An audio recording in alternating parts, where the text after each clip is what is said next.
Olá, bem-vindo ao Diálogos Limiar. Nesta edição, converso com a psicóloga Ana Bock, professora da PUC São Paulo, presidente do Instituto Silvia Lane e uma das precursoras da psicologia sócio-histórica.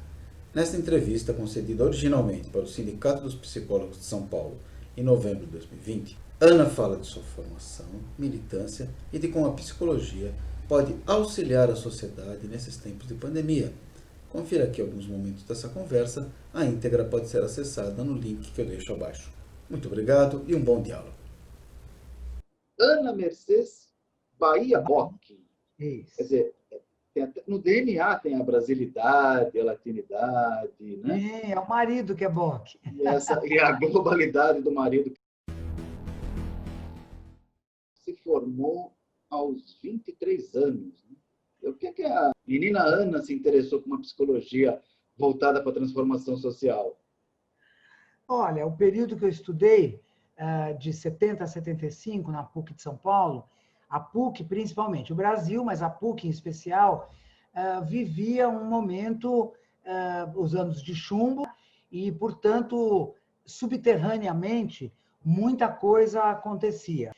O movimento operário se organizava, movimentos sociais, movimento de creche, a igreja tinha um posicionamento progressista, e eu estava numa universidade católica, então era um momento da história brasileira muito duro por conta da ditadura militar, mas também onde uma esquerda, os movimentos progressistas se organizavam, guardando forças, né, para o que iria acontecer posteriormente nos anos final dos anos 70, começo dos anos 80. E a universidade, ela tinha essa característica. Ela tinha recebido, a minha universidade, a PUC de São Paulo, tinha recebido os professores caçados pela USP. Florestan Fernandes, Ottaviani, Maria Nilde, Paulo Freire, esses professores foram parar na PUC de São Paulo. Paulo Freire não tenho certeza se vem da USP, mas os outros sim.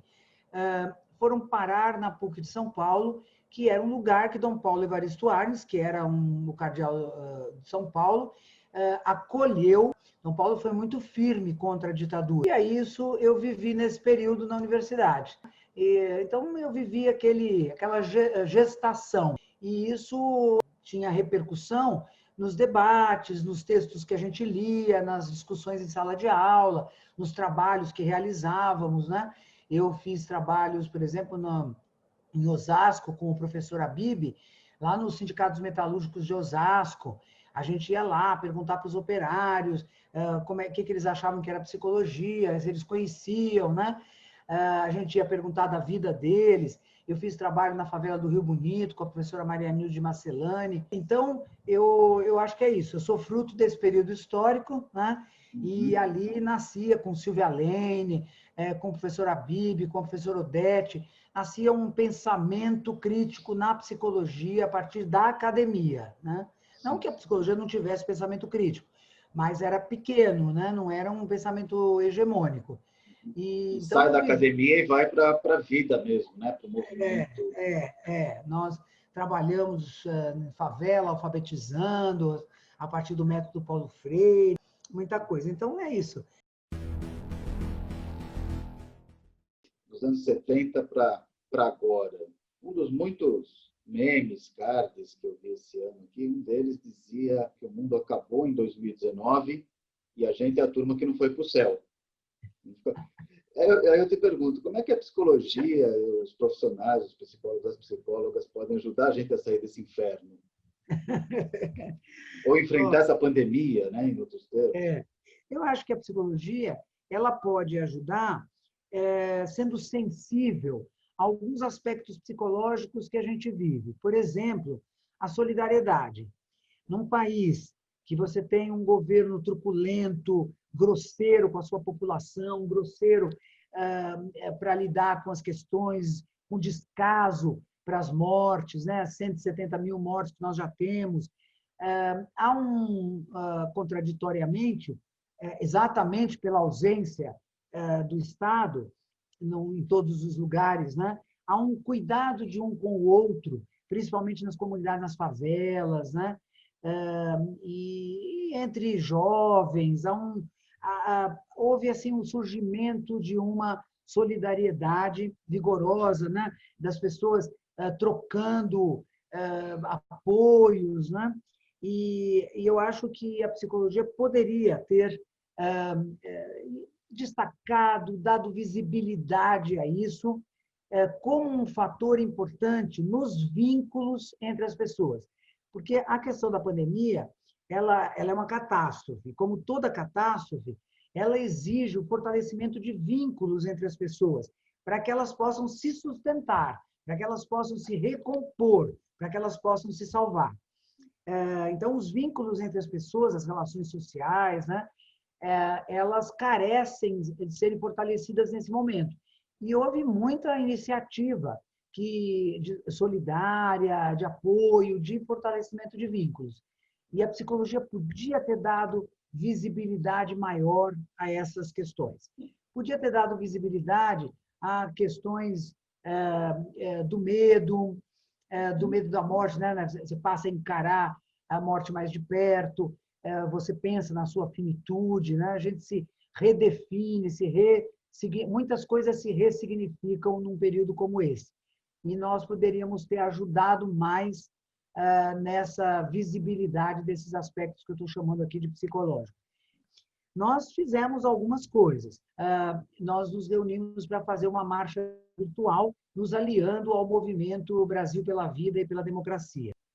Se fez, por exemplo, em São Paulo, o Conselho Regional de São Paulo fez uma amostra de práticas da psicologia na pandemia, mas eu acho que a gente não teve, não conseguimos os canais adequados para uma visibilidade maior dessas contribuições que a psicologia poderia ter dado ou deu em pequena escala. Como você falou, a sociedade toda ficou atônita, né? Nós fizemos um apoio às pessoas que estavam de luto, né? Imediatamente a psicologia se manifestou para dar apoio ao luto, para dar apoio às pessoas que estavam em sofrimento, né? As famílias, as pessoas com medo, as pessoas, né? Ela se mobilizou, mas ela manteve a sua oferta num campo, né? Que é um campo mais individualizado, né? De um atendimento individualizado. Não é o fato de ser clínico, é de ser mais individualizado. Mesmo no campo da educação, né? A gente ficou com uma perspectiva mais individualizada. E uma catástrofe, ela exige uma perspectiva mais coletivista, né? Mais coletiva, mais social. Nós, por exemplo, poderíamos ter sido a categoria, porque tínhamos suporte teórico para isso, para propor um luto coletivo. Mas é tudo, eu acho, por exemplo, quando chega a 100 mil mortos, que talvez tivesse sido um momento em que aquilo se escancarava para nós e nós poderíamos ter feito isso, o presidente da República vai ao ar para dizer que morte é assim mesmo, todo mundo morre, é o fim de todo mundo, né? Então, acho que isso tudo nos joga, é tão surpreendente, né? É tão surpreendente o modo como o governo, que no seu conjunto não respeita a vida. Não respeita a vida, não respeita a democracia, não respeita a vida, né? E isso surpreende muito, porque não é só não respeitar, é desrespeitar, né? Então, isso acho que nos cala um pouco. Você também alia todo o seu conhecimento teórico a uma atividade prática. Você foi presidente da Federação dos Psicólogos, você foi candidata a vice-governadora, quer dizer, você leva essa militância também. Como é que se dá essa praxis, Ana, da teoria? Como é que esse teu instrumental teórico te ajuda na sua vida política, digamos assim? Então, eu acho que na minha vida as coisas se misturaram, formando essa Ana Bock que está aí. Eu acho que, assim, essa formação que eu tive na PUC de São Paulo, que era uma formação crítica, progressista, fortemente aliada do pensamento de esquerda. Eu fui representante no Conselho Departamental da faculdade. E quando eu me formo, eu sou procurada por um amigo que diz assim, você não acha que estava na hora da gente organizar os psicólogos? A gente podia fazer alguma coisa juntos, né? Ele era, acho que do PC. e eu era de um outro grupo trotskista, e aí eu disse, vamos embora, vamos fazer, né? Eu e outros, né? Fizemos um movimento que se sediou no Sede Sapiens. Aí, dali, nós resolvemos que nós tínhamos... Alguém diz assim, gente, nós não podemos ficar aqui discutindo, nós temos que ocupar uma entidade. Aí procuramos saber qual era a entidade que tinha a eleição mais próxima. Era o Sindicato dos Psicólogos do Estado de São Paulo.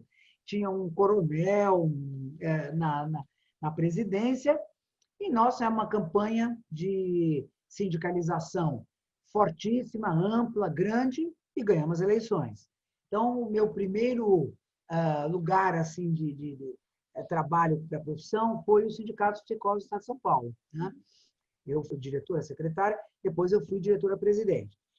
E aí é quando eu passo a fazer parte do movimento que criou a FENAPSE, e eu sou a primeira presidente da FENAPSE. Então, veja que as coisas vão assim num certo encadeamento, né? E, ao mesmo tempo, a gente tem uma perspectiva dentro da psicologia, porque eu não podia deixar de ter uma perspectiva baseada no marxismo.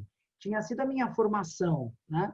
Então, eu encontro assim muitos parceirinhos e parceirinhas que também tinham esse interesse, vamos formando um grupo, estamos em torno da Silvia Lene, aí junto com a Silvia Lene, aí a gente vai constituindo a chamada psicologia sócio-histórica, que tem influências da histórico-cultural, Vygotsky, né?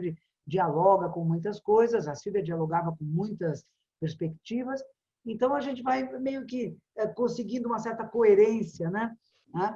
Então, veja, é assim, é o mundo, as pessoas com quem eu ando, elas que são culpadas. As pessoas dizem-me com quem anda, que te direi quem és, né? Então, é um pouco isso. As minhas companhias sempre tínhamos... Essas más companhias.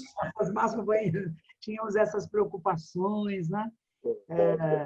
E aí a gente pega o momento do compromisso social, da psicologia do compromisso social. Acho que lá na PUC nós tínhamos porque eu estudava a minha profissão, o Odair Furtado estudava a psicologia social, outro estudava a prática do professor, então estávamos ali todos juntos, aí a coisa do compromisso social vai se desenvolvendo, vai nascendo ali, né? E vai recebendo, assim, sendo super bem recebido, porque nasce na PUC ali conosco, mas nasce também ao mesmo tempo ali em outro lugar, né? Então, não é que nós inventamos, vai nascendo porque era o clima da época, as preocupações da época, o movimento estudantil que tinha acontecido, que estava acontecendo, tudo isso possibilitava, facilitava, o fim da ditadura, tudo isso facilitava que os pensamentos progressistas viessem à tona. Agora é a nossa vez. Eu queria te falar um pouco sobre você falasse um pouco sobre o seu instituto. O Instituto Silvia Lene, ele nasceu, a Silvia ainda estava viva, de uma vontade de... Nós achávamos que, assim, já tínhamos ficado muitos anos nos conselhos. Então, assim, vamos embora, né? Mas, assim, ir embora não é uma coisa fácil, porque perderíamos os canais em que a gente trabalha, né, com respeito à categoria profissional, mas trabalha em cima de uma plataforma com a qual nós somos eleitas. A gente queria, por exemplo, que toda a psicologia que saía das universidades ia trabalhar nos mais diferentes campos, com as mais diferentes pessoas, a gente queria que aquela prática tivesse reconhecimento como psicologia, porque nós descobrimos que não tinha. A academia, as entidades mais tradicionais, achavam que aquilo não era psicologia. Trabalhar no MST com criança, fazendo historinha, fazendo livrinhos, isso não é psicologia. Trabalhar com índio, não é psicologia. Trabalhar na rua, fazer psicoterapia na rua, não, isso não é psicologia, está fora dos cânones, né? Não é psicologia. Trabalhar numa rádio, conversando com os jovens sobre relações, afetividade, sexualidade, isso não é psicologia. Havia aquela coisa tradicional de que a psicologia era a psicologia clínica, a psicologia educacional e a psicologia organizacional. Não era nem do trabalho, era organizacional. A gente rompeu fronteiras estreitas que a psicologia tinha. Ampliamos tudo, a gente pôs tudo aquilo para dentro da psicologia. Então, esse tipo de interferência é importante. Cunhar os direitos humanos dentro da psicologia para nunca mais sair é uma atividade, é uma coisa importante, né? Discutir o compromisso social, nos aliarmos a movimentos, por exemplo, a democratização da comunicação. Nós vamos trabalhar lá na democratização da comunicação. Era muito interessante, porque os comunicólogos, jornalistas, falavam assim: o que os psicólogos fazem aqui? Por que eles estão aqui? Aí um dia eu vi uma moça responder assim: é porque eles trabalham com aquele negócio de terapia, e aí aquilo é comunicação, é basicamente comunicação, por isso que eles estão aqui. Não é nada disso. A gente está aqui porque a gente acha que tem que democratizar por conta da sociedade estar democratizada, porque isso é condição de vida e, portanto, condição de saúde. Claro. Né? E então tinha assim muita coisa para a gente poder interferir, questionar nosso pensamento colonizado, propor uma articulação na América Latina. Então, acho que a gente queria uma coisa que nos permitisse um espaço que permitisse que a gente continuasse a interferir na história da psicologia brasileira. E aí nós resolvemos criar um instituto para nos localizar. Então, fomos embora do conselho para um instituto. Falamos com a Silvia, não, imagina, vai chamar a Silvia Lane, que coisa ridícula, a gente não faz isso. Silvia, sinto muito, mas vai chamar a Silvia Lane, né? Ela, depois, alguns anos depois, ela veio a falecer, ainda moça, né? Ainda com saúde, quer dizer, com falta de saúde, mas podendo, com cabeça, com uma cabeça ainda muito criativa. E no dia que na semana que ela morreu, nós já tínhamos o instituto inscrito, né? Mas não tínhamos ativado o instituto. Aí nós resolvemos ativar e temos feito a nossa discussão, as nossas malcriações, porque nós temos a certeza de que a união entre as entidades e entre os profissionais e estudantes da psicologia é o que permite à psicologia ter a inserção social que ela tem tido. Não é porque tem um ou outro que é brilhante, não. É porque a união é projeto para a psicologia brasileira que a gente vai fomentando nesses espaços. Né? É isso.